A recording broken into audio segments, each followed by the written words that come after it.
આ પ્રેમની અંદર શું થાય, બદલાવટની બહુ જરૂર પડે, ફ્લેક્સિબિલિટીની એક ફ્લેક્સિબિલિટી જોઈએ. તમે કોઈ પણ જૂના માળખા હારે જોડાઈ ગયેલા હો તો તમારી અંદર પ્રેમ પ્રગટ થઈ જ ના શકે. કોઈ પણ માન્યતા, કોઈ પણ ધારણા, કોઈ પણ સિદ્ધાંત, કોઈ પણ ગુરુ, કોઈ પણ સંપ્રદાય, કોઈ પણ વસ્તુને તમે પકડો તો તમે ચેન્જ, એટલે પ્રેમનું તત્વ પ્રગટ ન થવા. પ્રેમનો અર્થ છે ફ્લેક્સિબલ. How flexible? એટલે પ્રેમનો અર્થ જ અસલામતી, સલામતીમાં નહીં. તમે જ્યાં જ્યાં સલામતી લાગતી હોય ને એ સલામતીને તોડવાની છે. અને આ પ્રયોગ નાના નાના સ્કેલથી આપણે કરી શકીએ એમ છે.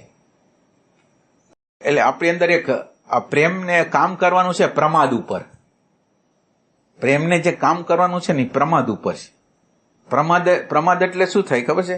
આપણે દરેક વસ્તુની અંદર એક ડેટા ગોઠવેલા છે કે આમ હોય એટલે આમ કરવું, આમ હોય એટલે આમ કરવું, આમ હોય એટલે આમ હોય એટલે આમ કરવું. એટલે એનો અર્થ એમ થયો કે તમે દરેક પરિસ્થિતિને નવીન રીતે જોઈ શકવાનું નથી અને તમારે હવે વિચારણા કરવી નથી. તમે બધા ડેટા, જેમ ઓલા રોબોટને ડેટા આપી દે કે તમારે આમ આમ કરવાનું, નવી રીતે કઈ હું કરી જ ન શકું. એટલે જે મારી અંદર જે મેન્ટાલિટી જે મેં પ્રગટ કરી છે કે આમ હોય એટલે આમ કરવાનું, આમ હોય એટલે આમ કરવાનું, એટલે મારે વિચારવાની જરૂર નથી. એટલે જ્યારે જે સમય થાય ત્યારે રોબોટની જેમ અંદરથી ડેટા લેવાના છે. અને ઓલી તમારે પ્રમાદ, હવે તમે આમાંથી ડેટા ન લેતા હો તો તમારે થોડી વાર માટે આમાં શું વ્યવસ્થિત રીતે શું કરવું જોઈએ એના માટે તમારે રિસ્પોન્સિબિલિટી લેવી પડે. એટલે આ પ્રેમની અંદર આ પ્રમાદનું તત્વ છે ને એ બહુ જબરજસ્ત ફેક્ટર છે. પ્રમાદ એટલે આપણે એટલા બધા હાઈ ક્લાસ ફિક્સ માળખાની અંદર ફસાઈ ગયેલા છીએ ને, અને એ ફિક્સ માળખું એ દૂર કરવું ને મારા માટે ઇમ્પોસિબલ છે એમ. એ રીતે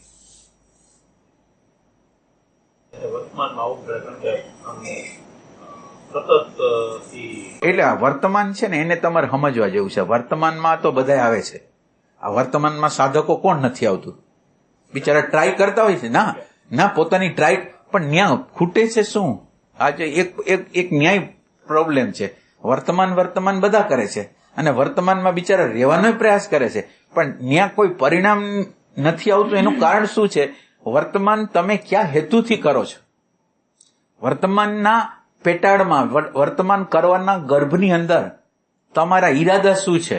રિયલ સેન્સમાં કે તમારે વસ્તુ શું જોઈ છે? હું અત્યારે આ પ્રેઝન્ટ મોમેન્ટમાં રહું છું તો પ્રેઝન્ટ મોમેન્ટ થ્રુ જોઈ છે શું મારે?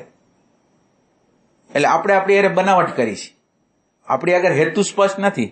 આપણે બીજા લોકો બહારથી સાંભળી છે કે પ્રેઝન્ટ મોમેન્ટ, પણ મારી નીડ છે પ્રેઝન્ટ મોમેન્ટની. અને પ્રેઝન્ટ મોમેન્ટ દ્વારા કયું નક્કર પરિણામ હું લેવા માંગુ છું? નક્કર પરિણામ કયું લેવા માંગુ છું? મારી અંદર કોઈ ક્લેરિટી નથી, અને મારી આગળ ક્લેરિટી નથી જ પ્રેમ નથી. એટલે વર્તમાન ક્ષણ તમે લાખ કરો, પણ એના પેટાળમાં તમારી અંદર પ્રેમનું તત્વ એને પ્રગટ કરવા માટે, એને ખોલવા માટે તત્પરતા નહીં હોય, તીવ્રતા નહીં હોય. મારે બદલવું છે. અત્યારની જે મારી પરિસ્થિતિ છે હું બદલતો નથી, એના દ્વારા હું કોઈની નજીક, કોઈની ક્લોઝ નથી જઈ શકતો, કોઈના હૃદયની સાથે તાર મેળવી નથી શકતો. નિરંતર રીતે મારે એક જુદાઈની દિવાલ બનાવી રાખવી પડે છે કે જેના દ્વારા મને સિક્યુરિટી મળે નિરંતર. અને આ બધું કરતો હોય એ મને ત્રાસ આપતું હોય એવું મને ફીલ થાય તો પછી હું જે દુસ્સાહસ એ કરવા માટે તો તૈયાર થાવ. એટલે પ્રેમનું તત્વ આ પ્રેમનું તત્વ કહેવાય કે તમે આ પ્રેઝન્ટ મોમેન્ટ થ્રુ તમે શું કરવા માંગો છો? આ પ્રેઝન્ટ મોમેન્ટ તમને કઈ જગ્યાએ લઈ જશે? તમને શું પ્રશ્ન થયો છે કે જેથી તમે પ્રેઝન્ટ મોમેન્ટને તમારા જીવનની અંદર પ્રગટ કરવા માંગો છો? બીજા લોકો કહે છે એટલે, સત્સંગ કહે છે એટલે કે તમે તમારી અંદરની અરાજકતાઓને જોઈ છે એટલા માટે. એટલે આ એક મહત્વનો મુદ્દો છે.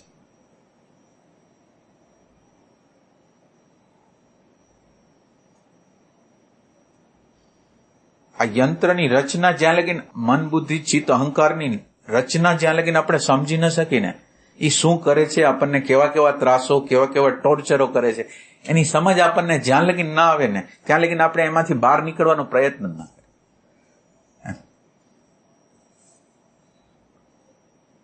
આપણે આપણા વ્યક્તિત્વને જાળવવા માટે કોઈ વ્યક્તિ પ્રત્યે ક્લોઝનેસ ન રહે તો મને વાંધો નથી, નજીકતા ન રહે, હૃદયના તાર ન મળે, કાંઈ વાંધો નથી. તો એના દ્વારા પ્રેમ પ્રગટ નથી થવાનો.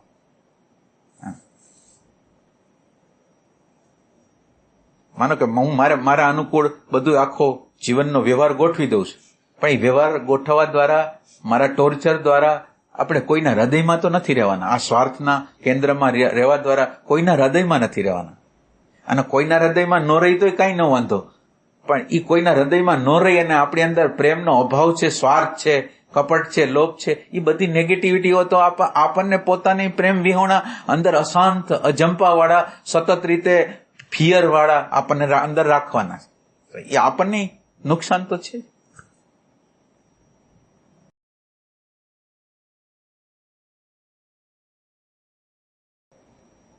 અમુક પ્રકારની સગવડતાઓ આપી દેવી એ પ્રેમ નથી. સગવડતા આપીને આપણે છટકી જવું એ પ્રેમ નથી. સગવડતા આપવી એના માટે હાનિકારક છે કે નહીં એ જોવું પડે. હું સગવડતા આપીને છટકી જવા માંગુ છું, પણ સગવડતા એટલે એનું કલ્યાણ શેમાં છે? જે વ્યક્તિ મારી સાથે છે એનું કલ્યાણ શેમાં છે?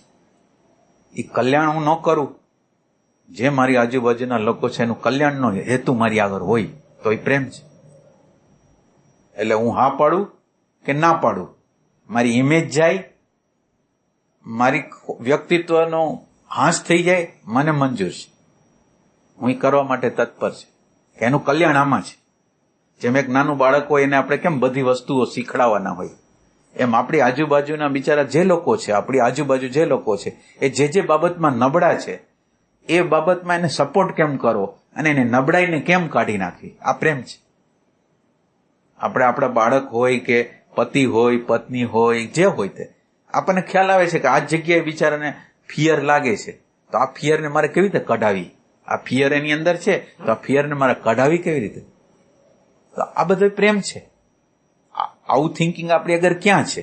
માનો કે આપણી આજુબાજુ આપણા બાળકો છે, પતિ છે, પત્ની છે, તો એની અંદર એને ક્યાં કઈ જગ્યાએ પ્રોબ્લેમ થાય છે, એને કઈ વસ્તુ, કેટલાક લોકોને બિગ બજારમાં જવું હોય તો એને ડર લાગતો હોય. એક વ્યક્તિ છે એને અહીંયા ડર લાગે છે, એક વ્યક્તિને ઓલી લિફ્ટમાં બેસે છે ને એને ડર લાગે છે કે લિફ્ટ ને પછી બટન બંધ થઈ જાય કે આ બધું.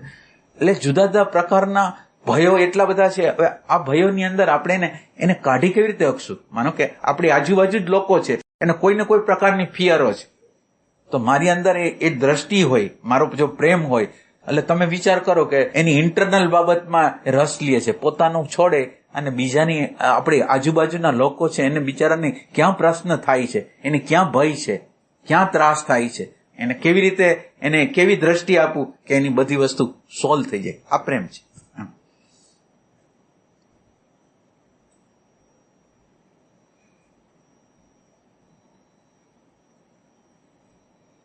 એટલે આ ગુરુ શિષ્યનો જે રિલેશન છે એવું છે કે નાનીથી અતથી ઈતિ લગીન આ જે રિલેશનશીપ છે એની અંદર અતથી ઈતિ લગીની ક્યાં ભૂલ કરે છે, એને ક્યાં પ્રોબ્લેમ છે, કઈ જગ્યાએ એને શું કામ કરવા યોગ્ય છે, એ બધી, એટલે આ જે ટાઈપ છે ને એ દરેક મા બાપની, દરેક બાળકની, બધાની ટાઈપ આ હોવી જોઈએ કે આપણને જેટલું દેખાય છે એટલું આપણે એના માટે શું કરી શકીએ. ભલે દેખાતું નથી એની વાત નથી કરતા, પણ જે દેખાય છે એના માટે આપણે શું કરીએ. આપણને ખ્યાલ નહીં હોય કે આપણા ઘરનાને કઈ જગ્યાએ બીક લાગે છે, કઈ જગ્યાએ પ્રોબ્લેમ, આપણને એટલી ખબર નહીં હોય. જજો તમે અંદર ઓબ્ઝર્વેશન તમે કરજો. બહુ આમ જીવનના 30, 40, 50 વર્ષના ગાળા એવી રીતે વયા જાય કે એમાં ખરેખર ઓને શું છે અને શું કરવાનું છે કઈ ખબર જ નથી.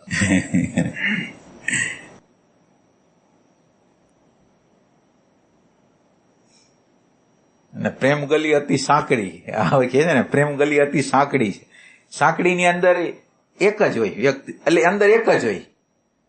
એક તાર અંદર રાખીને આ જીવનના બધા, એટલે એક જ તાર હોવો જોઈએ. જો બીજો તાર તમારી અંદર હોય, બીજો તાર અંદરની સુરતા કયો કે પરમાત્માની સુરતા કયો, ઈ પ્રેમ ગલી અતિ સાંકડી, એમાં કોઈ બીજું હોય જ નહીં. અને પછી એના રોલ હોય, અને રોલ તો એટલા બધા પરફેક્ટ હોય.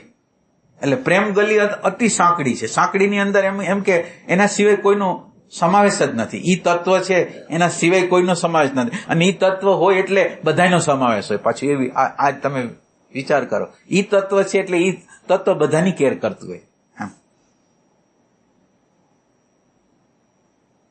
ઈ તત્વમાં છો એટલે જ તમારી અંદર પ્રેમ છે, ઈ તત્વમાં છો એટલે જ શાંતિ છે, ઈ માં છો એટલે જ આનંદ છે, એમાં છો એટલે જ પ્રજ્ઞા છે. તો તમે ઈ સાંકડી ગલી એક જ વસ્તુને તમે નિરંતર રીતે આખો દિવસ રાત ઈ જ વસ્તુને લેવાની, આ પ્રેમ છે.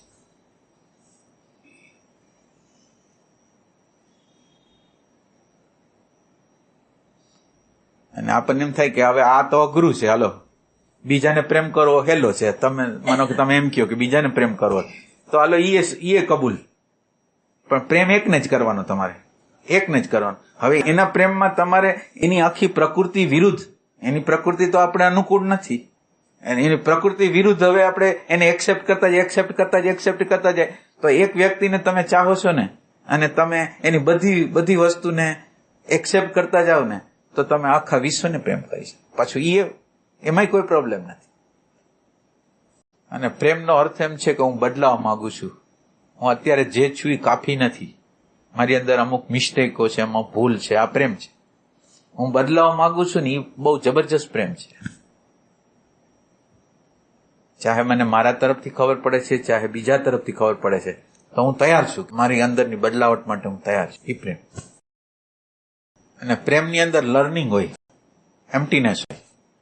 પ્રેમવાળાને એવું હોય કે આ સામેવાળા જે લોકો બોલતા હોય, પ્રકૃતિના વાતાવરણ, ઘટનાઓ જે બનતી હોય, એમાં એમ કે પરમાત્માનો સંદેશો શું છે, એ જે બોલે, જે કરે, પણ મારા ભગવાનનો સંદેશો એમાં શું છે, મને કઈ જગ્યાએ બદલાવા માંગે છે, એ આ બધી પરિસ્થિતિ, વાતાવરણ, ઘટના દ્વારા મારી અંદર કઈ જગ્યા છે કે જ્યાં કંઈક પ્રોબ્લેમ થાય છે અને એને સોલ્વ કરવાનું મને કહે છે.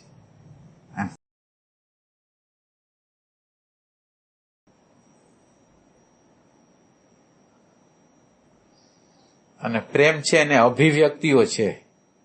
એટલે આપણે એમ કહીએ કે મને પ્રેમ છે પણ હું કઈ વ્યક્ત નથી કરી શકતો, એવું નહીં.